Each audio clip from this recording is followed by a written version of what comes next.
Many of the functions that the Berlin core implements are supposed to operate on collections. And by collections, I mean sets, arrays, or maps.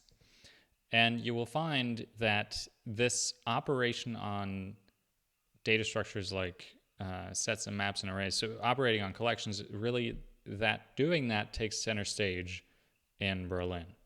And this is very much inspired by Clojure. Again, if you don't know Clojure, that's perfectly fine. You don't need to know any Clojure to be productive in Berlin. But I'll just say, for those who are familiar with Clojure, you will find that many of the core functions of Berlin, you may have already noticed that throughout the series, are named directly after the corresponding core functions in Clojure. And in fact, those function signatures should be roughly the same.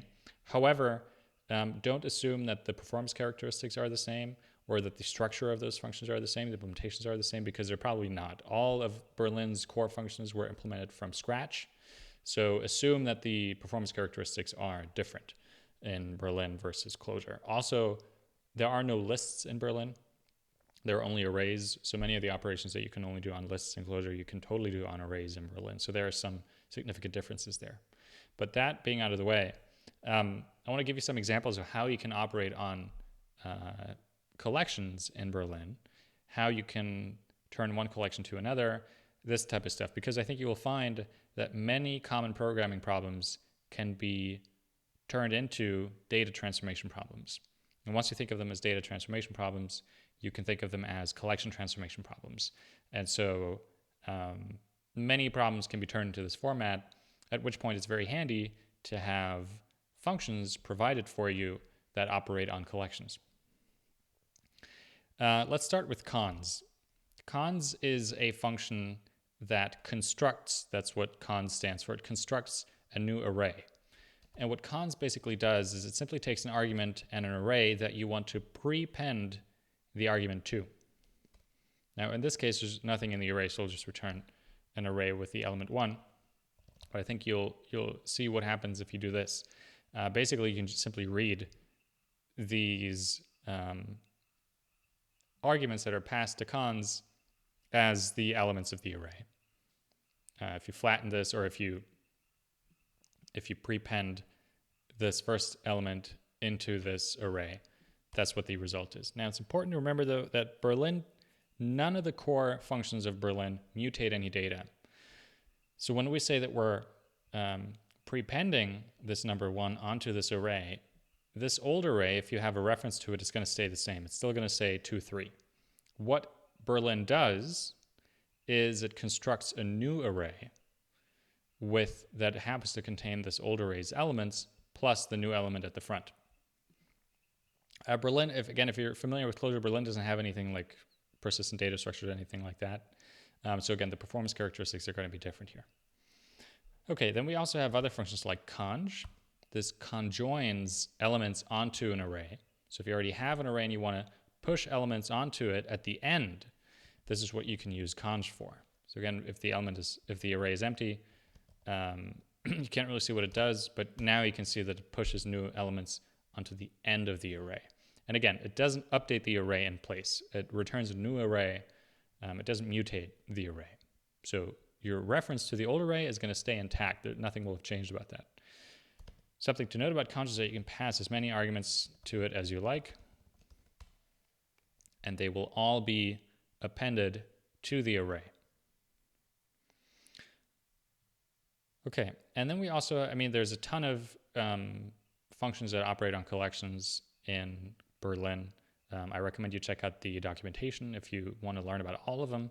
I can't go over all of them here with you, but what I will say is that we have certain functions that are very powerful, like map, filter, and reduce. And there's built-in functions that you can use as predicate functions for these, for example, or as transformation functions. For example, let's say you have an array 1, 2, 3, and you want to create a new array which with each integer incremented by 1. Well, there is an increment function in Berlin called inc, and it just takes a number and returns a number 1 greater than that. So what you can do is with the map function is you could map that inc function over an array. So what this will do is it'll apply the function that it's given, inc, to each element in the array, and then it'll return a new array with the results, with the accumulated result of doing all of this. So that's map for you.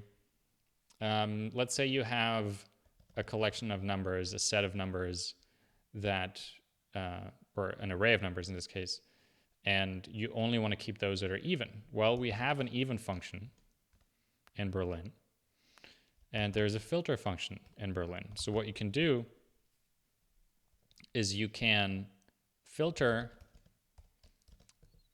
in, these are the ones that you want to keep, filter in the even numbers, and that's how you keep only the even numbers. If you wanted to remove the even numbers, you could do this.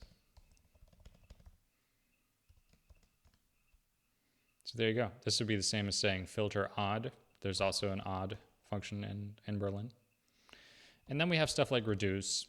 I mean, maybe you've seen this from other languages. This is all very standard stuff, map, filter, reduce. So you could, for example, reduce the plus function over the array 1, 2, 3, 4, and it will just add those up together.